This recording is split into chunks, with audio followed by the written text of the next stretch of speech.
Hare Krishna. Welcome to the chapter 3 of the Bhagavad Gita as it is. The second chapter ended with Krishna explaining Arjuna how he should control his senses, how he should control his mind, and how he should be situated in transcendence. So Krishna tells Arjuna to be peaceful, to be focused on the spirit soul. He asks him to do spiritual service, to always remember Krishna. Tani sarvani sanyamya yukta asita matparaha vashehi yasyendriyani tasya pradhya pratishtita. So one who thinks about Krishna, one who controls his senses, his consciousness is established. Now Arjuna thinks to continuously think of Krishna, one should do some kind of meditation. He does not think that fighting the war, he can remember Krishna, because you have to kill, you have to see blood, you have to see veins. You have to kill people mercilessly. Now in this situation, how can I remember Krishna? So he thinks to remember Krishna means to go to some forest and do some meditation. He is confused whether he should fight or whether he should simply sit down and meditate. So let's see what happens here. Om Ajnanatimirandasya Jnananjana Shalakaya Chakshurun Militam Yena Tasmai Shri Gurave Namaha. Welcome to the Bhagavad Gita, chapter 3.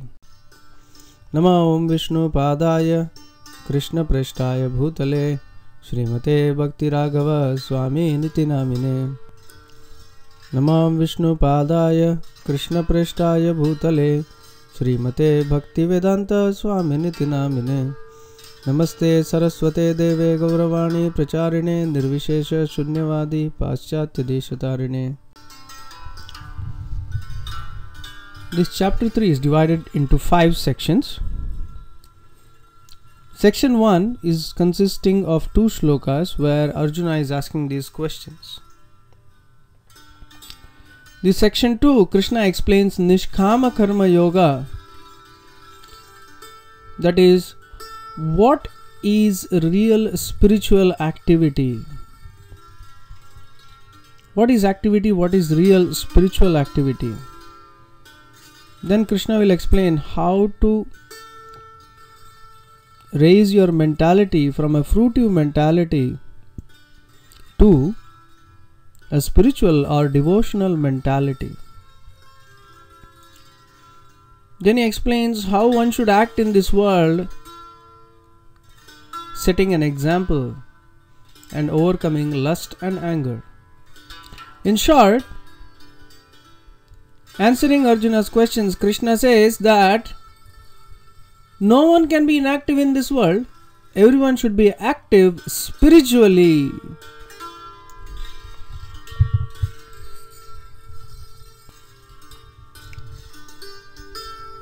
So the first 2 shlokas of the 3rd chapter, Arjuna thinks that as told in the 2nd chapter, Buddhi Yoga or intelligence means to renounce activity.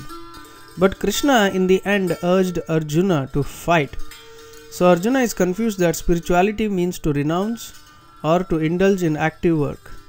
In this chapter, Krishna will explain that spiritual life means both work in liberated and conditioned stage. So let's go to Arjuna's questions. Arjuna Vacha Jayasi Chet Karmanaste Mata Buddhir Janardana Tat Kim Karmani Ghore Mam Niyo Jayasi Keshava. Tat Kim Karmani Ghore Mam. Why are you engaging me in ghora? Ghora means, ghastly activities. In this ghastly warfare, how can you engage me in this ghastly warfare? You are telling I should always remember you, remain peaceful, control my senses, think about soul, etc., etc. And now you are telling me I should fight this war. How? Please explain. How can you do two things at the same time? How can you fight the war, at the same time control the senses and mind and remember you? How is it possible? So Arjuna doubts the compatibility of karma, duty of fighting, and jnana, buddhi yoga, based on knowledge of the soul, and requests for a conclusive path. So he is requesting Krishna, please tell me, what should I do? Vyamishreneva vakyena buddhim moha yashiva me tadekam vada nischitya yena shreyoham apnuyam.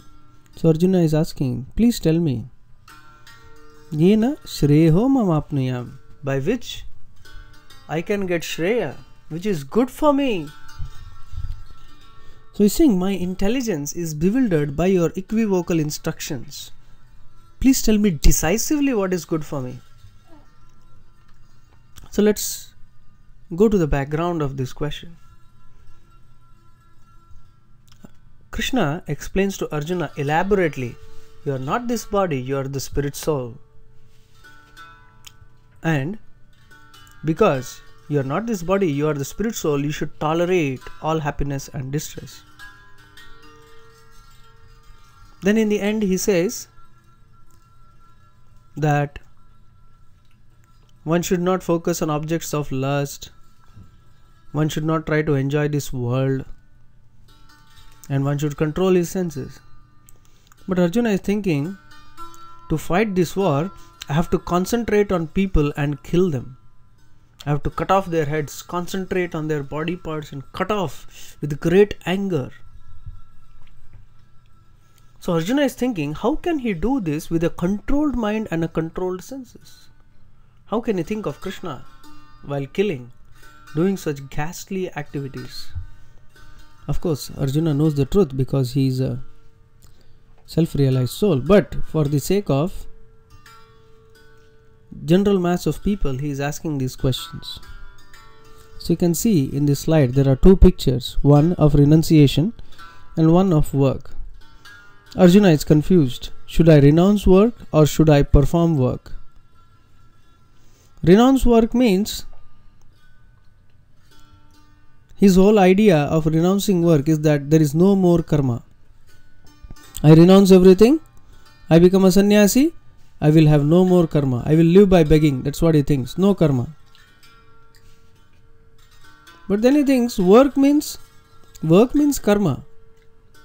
Or can work be performed in any other way? So that is his question. So now Krishna begins to answer.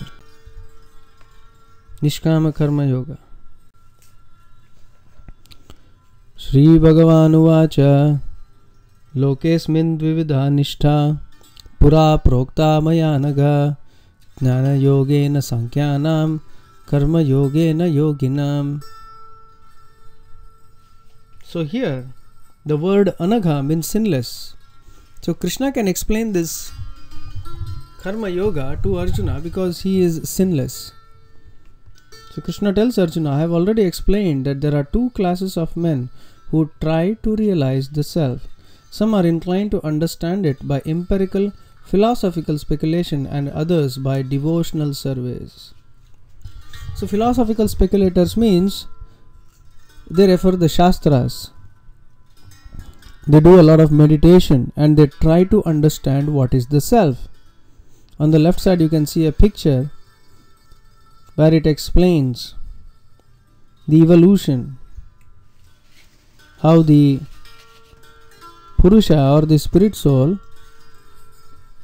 when he is impregnated in this world, there is a transformation. There is a transformation, there is intelligence developed, then there is ego developed, then the sense organs, the elements, everything develops. So there is an evolution there. So he tries to understand who is he, what is this transformation. So by all conclusions, it is to be understood that one is not the body, but one is the spirit soul. So there is a change in the body, but not the spirit soul. The spirit soul remains constant. So philosophical speculators, they focus on these elements. They eliminate. Am I this mind? No. Am I this body? No. Am I this intelligence? No. And then they come to the conclusion that I am the spirit soul. Whereas on the right side you can see a picture of a devotee singing Hare Krishna in great joy, in bhakti. He might not do lot of study like this, but because he is simply thinking of Krishna, Krishna will give him that understanding, by which he will definitely understand that he is not this body, he is spirit soul. Not only that, he has some higher understanding that he is a spirit soul in relation with the supreme soul Krishna. So Krishna is telling Arjuna that there are two types of people. One type, they keep on studying, analytical studying. They just give up all work and study is their main focus. Whereas there is another class of people who perform devotion towards the Lord. So these are the two types of faith, and they believe their devotion will give them the higher understanding.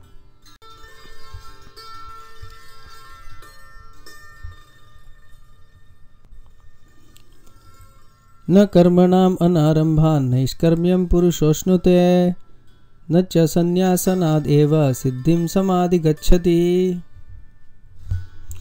Not by merely abstaining from work can one achieve freedom from reaction, nor by renunciation alone can one attain perfection. So, Krishna strikes down the first argument of Arjuna. He is saying sannyasa without purification is not recommended. Arjuna was thinking, I will take sannyasa, I will go to forest and I will beg and I will live simply. I will have no karma. But Krishna is saying, you are a kshatriya, you are still young. You are not yet purified, those samskaras are within you. You go to the forest, you see something, you see the animals, you feel like hunting because you are addicted to it. Or you see some adharma, you feel like protecting the brahmanas, you will kill the adharmis. So from sannyasa you will again become a kshatriya. The point is that one cannot give up his tendencies. There was a story of a jackal. The jackal, there was some yellow paint that fell over this jackal and he started looking like a tiger. All the villagers were afraid of this particular jackal, because whenever he would come, he would display his yellow paint and everybody thought this is a tiger and they would run away, leaving their cattle behind. He would eat one cattle a day. Like this, everybody was thinking he is a tiger. But when the full moon came, this jackal, out of his habit, went on top of the hill and started howling loudly. And then the villagers saw this and they understood that the person in this yellow paint is a jackal, and next time he came down, they beat him up and killed him. So similarly, if we externally pose as something, if we externally pose as sannyasi without getting proper internal purification, we will definitely fall down. That is why we see so many scandals of so many sannyasis right now, especially in India, because many of them try to be sannyas out of some sentiment, because they feel that this is the right path, but because they are not yet purified, they will fall down. It is better to be in the grahastha and do active service rather than take up sannyasa prematurely and fall down.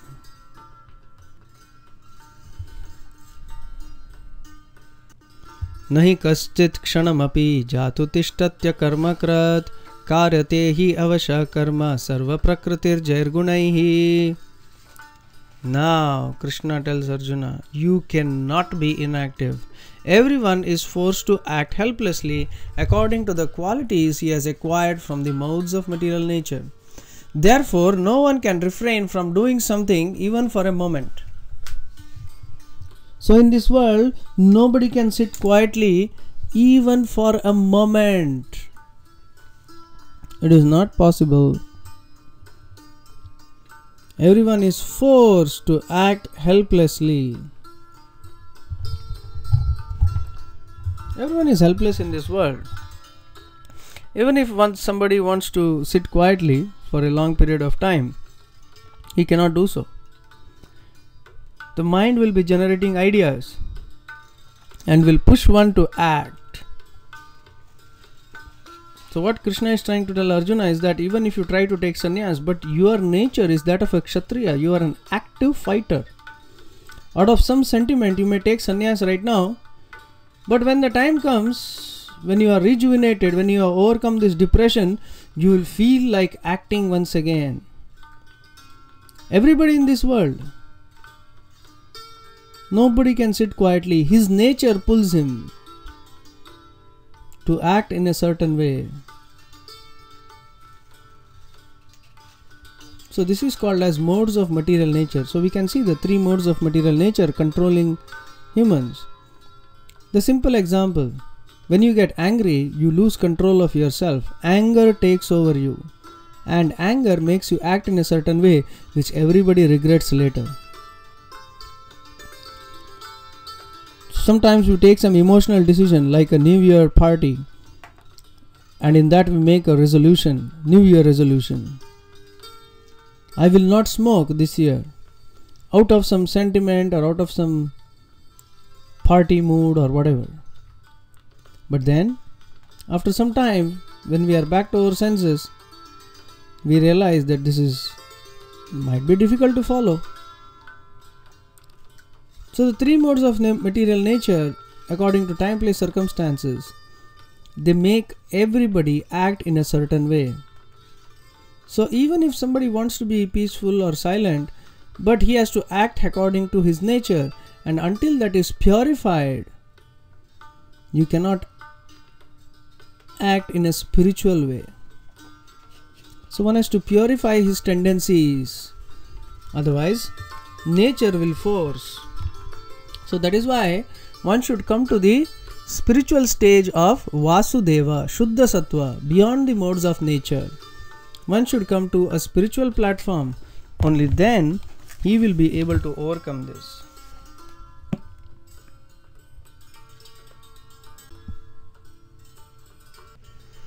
Karmendriyani sanyamya ya aste manasa smaran indriyarthan vimuddhatma mithyachara sauchyate. So Krishna says that one who falsely dresses like a sannyasi, but mentally he is thinking about enjoying. As I told earlier, there have been a lot of scandals of late of sannyasis having relation with women. This is because although they take up the external dress of a sannyasi, but because they are not purified internally, such people are called as mithyachari, means at the first opportunity of enjoyment they do enjoy. So externally one may look like a renounced person. So just like a monkey is also vegetarian, but it has to have at least 12 wives, and monkey looks like very renounced. He's jumping from tree to tree, not bothered. So it is like that. So Krishna is encouraging Arjuna not to be a pseudo sannyasi, but to be a genuine devotee.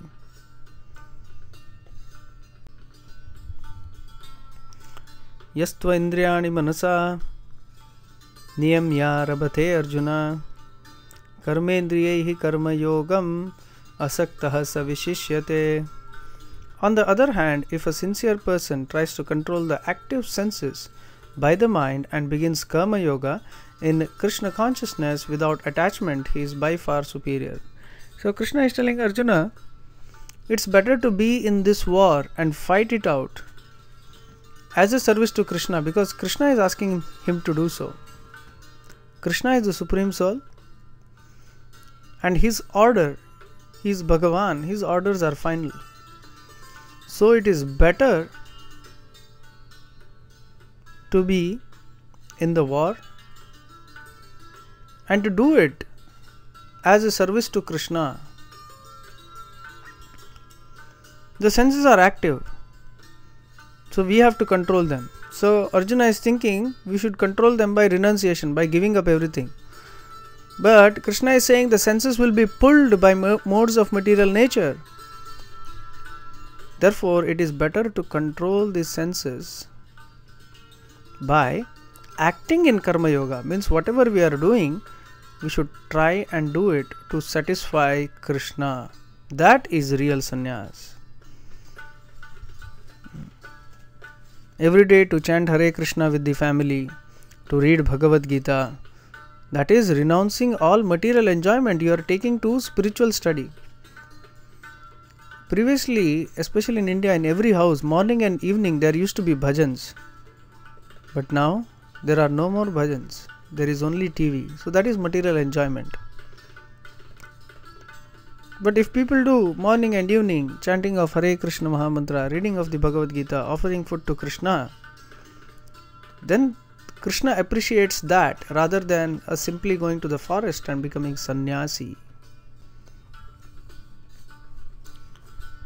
Niyatam kuru karmatvam karma jayo hi akarmanaha sharira yatrapi sachatena prasiddhed akarmanaha. So Krishna is explaining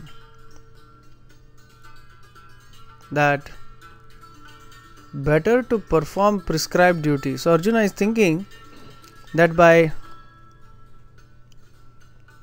not performing karma, he will be free from all karma. But Krishna is saying, no. If you think you will not perform any activity, your senses will be pulled. Your senses will be pulled. And you will be forced to act in a certain way. So he is saying, better to do your prescribed duty, that is of a Kshatriya. Better to be a sincere Kshatriya. So without maintaining one's physical body,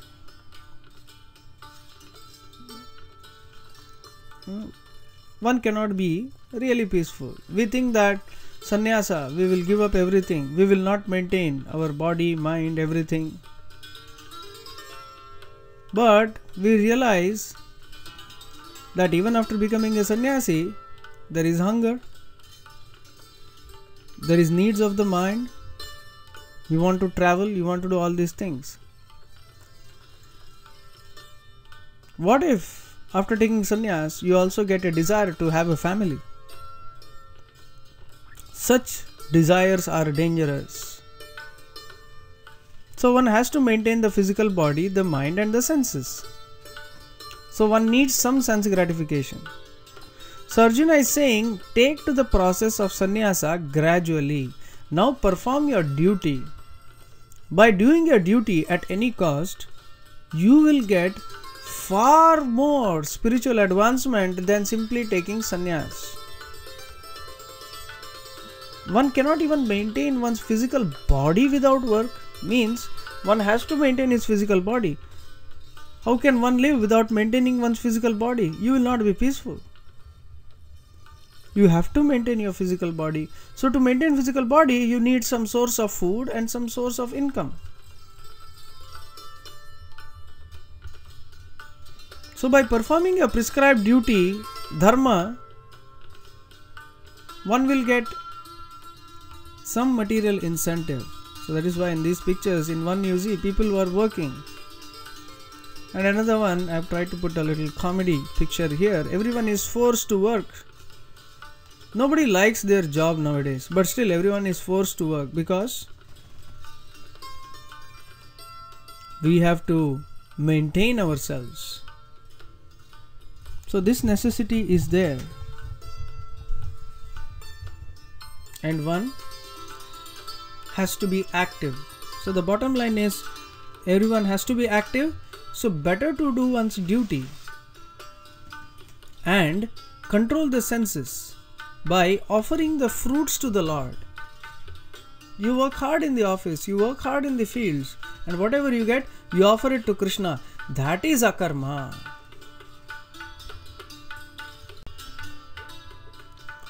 Yajñarthat karmano nyatra loko yam karma bandhanaha tadartam karma kaunteya mukta sangha samachara. Work done as a sacrifice for Vishnu has to be performed, otherwise work causes bondage in this material world.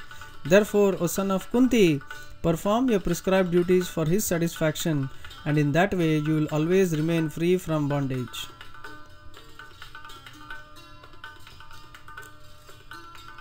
Worship of Vishnu is the most important duty of all humankind. That is why work done for him is yajna, yajñarthat karmano nyatra.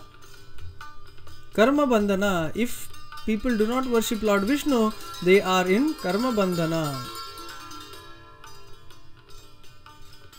By worshipping Vishnu always, everybody will be free from material bondage. So that is why whatever you are doing, do it for the satisfaction of Lord Vishnu. So you want to take sannyas? You have to serve Lord Vishnu. You want to get married? Wife is your dharma patni, and in married life you serve Lord Vishnu. You have children, you make them devotees of Lord Vishnu. So everything that you do in this world should be done for the satisfaction of Lord Vishnu. And by doing so, one will be free from all bondage. So now we'll go to the section 3 of the third chapter. Sahayajna praja srishtva purovacha prajapatihi anena prasa vishayadhvam esha vostva ishtakamadhuk. At the beginning of this creation, the Lord of all creatures sent forth generation of men and demigods, along with sacrifices for Vishnu, and blessed them by saying, "Be thou happy with this yajna, because its performance will bestow upon you everything desirable for happy living and achieving liberation." So, when this world was created, when Brahma was born, Brahma, when he woke up, he could not find anything. It was totally dark. Lord Vishnu then sent out 2 letters, Ta and Pa, Tapa. So Brahma performed austerity, tapasya, for 50 years of his lifetime, and then he could see Lord Vishnu. Then with the limbs of Lord Vishnu, Lord Brahma used that as the ingredients for the sacrifice, and then he generated. So that generation is called as Purusha Shukta. It is described in the Purusha Shukta.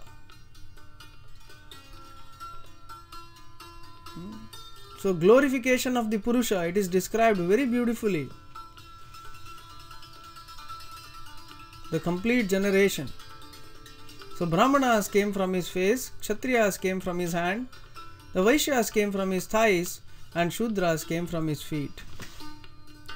His breath were the Vedas. His eyes were the sun and the moon. And like that, from the form, from the universal form of Lord Vishnu, this whole world, all the ingredients of sacrifice were obtained, and the creation was started. So Lord Vishnu originally was the one who gave all the objects to be used in this material world. He also created the Prajapatis, one who create population. He also sent yajna, the ingredients for sacrifice. So therefore, one who understands this gets liberated, that Lord Vishnu is the supreme creator. So Krishna says here that actually Lord Vishnu sent everything in this world for the performance of sacrifice. So the theme in this section is that one should perform everything as a sacrifice to Lord Vishnu. Because all the ingredients that we use in this world, even our own body, mind and senses, are given by Supreme Lord Vishnu, and whatever we do should be yajna.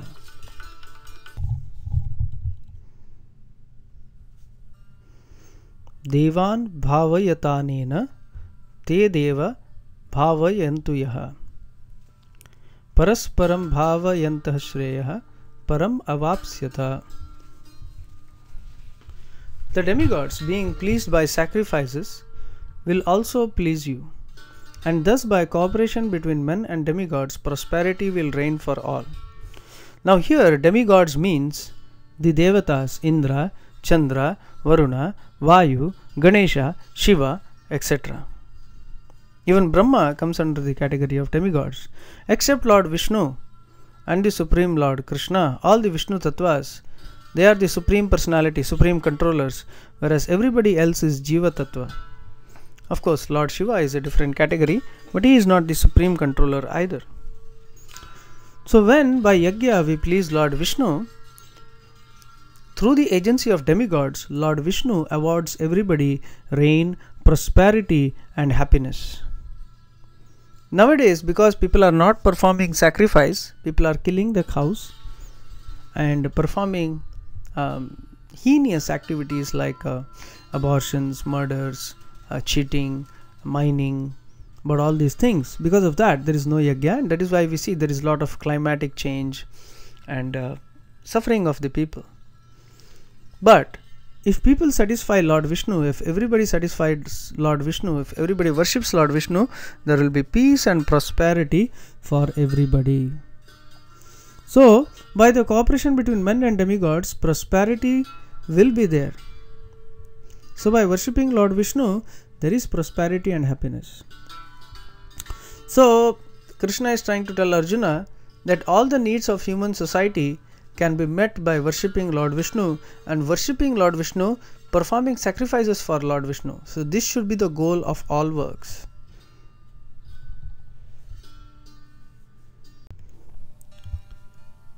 Ishtan bhogan hivo deva dasyante yajna bhavitaha tair dattan apradayebhyo yo bhunkte stena eva saha. In charge of the various necessities of life, the demigods, being satisfied by the performance of yajna, will supply all necessities to you. But he who enjoys such gifts without offering them to the demigods in return is certainly a thief.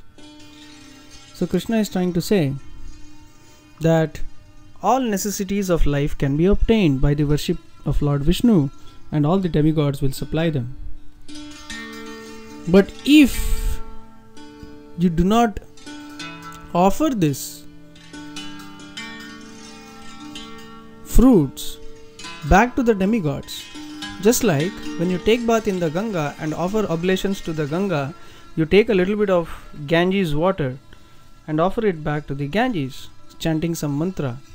So Ganges is not benefited by it, because the same water comes back to the Ganges. But when you chant the mantra and offer it with love and affection, you get benefited. So similarly, if we take all that is supplied by the demigods without offering it back to the demigods, then we will certainly incur sin. But if we offer it to Vishnu, then definitely we will get the benefits. So one who enjoys the gifts of this world without offering them back to Vishnu is a thief. So we should live a cycle of life where we offer everything to Lord Vishnu. So Krishna is trying to impress upon Arjuna that whatever you do, you should do it for the satisfaction of Lord Vishnu.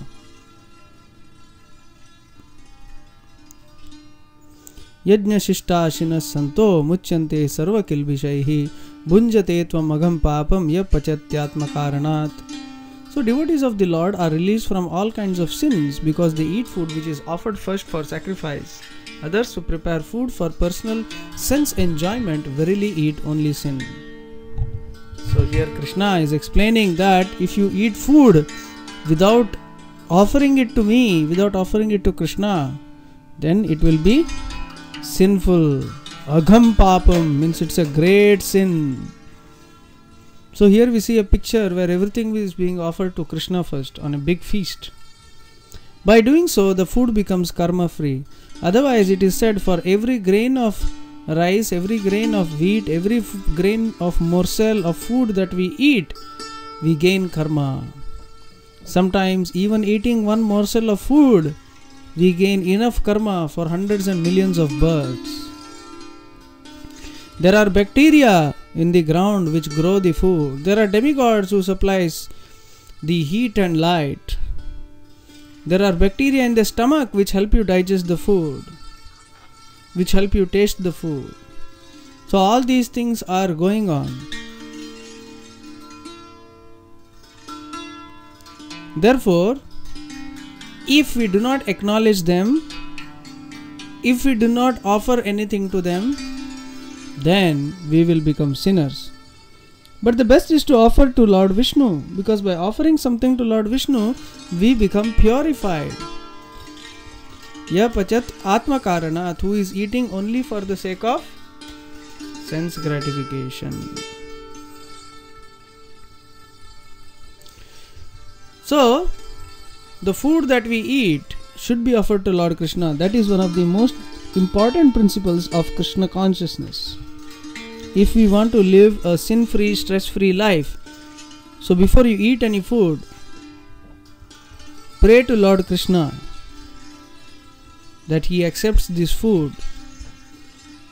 The example is very simple. When a father gives a chocolate to a child, a big chocolate piece, then the child, out of love, he gives a part of the chocolate back to the dad and he says, "Hey dad, why don't you have it first?" The dad will become satisfied, will become very happy. So similarly, Krishna is giving us everything out of love, and if we don't acknowledge him, give it back to him, then we are committing great sin. So, on a neutral basis, Krishna is saying at least you should offer it to the demigods. But out of affection, he is saying that actually they should be offered to me. They should be offered to Krishna with love. And then you become free from all sin. Then your purpose of coming to this world is satisfied. Annad bhavanti bhutani parjanyad anna sambhavah yajnad bhavanti parjanyo yajna karma samudbhavah. All living entities subsist on food grains which are produced from the rains. Rains are produced by performance of yajna, and yajna is born of prescribed duties. So Arjuna may think yajna means to satisfy Lord Vishnu means you have to do some kind of fire sacrifice, some kind of meditation.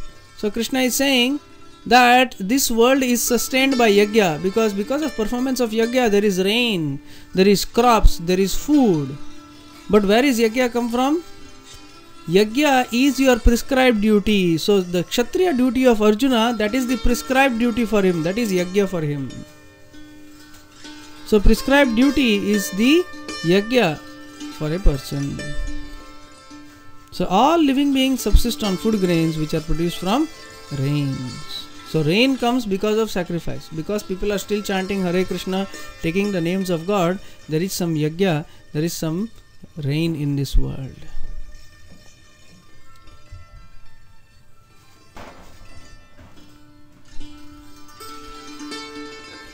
Karma brahmodbhavam viddhi brahmakshara samudbhavam tasmat sarvagatam brahma nityam yajne pratishtitam.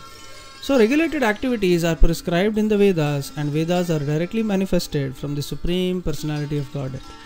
Consequently, the all-pervading transcendence is eternally situated in the acts of sacrifice. So whenever we perform any yajna, any activity, at the end we say, Atha Shri Krishnarpanamastu.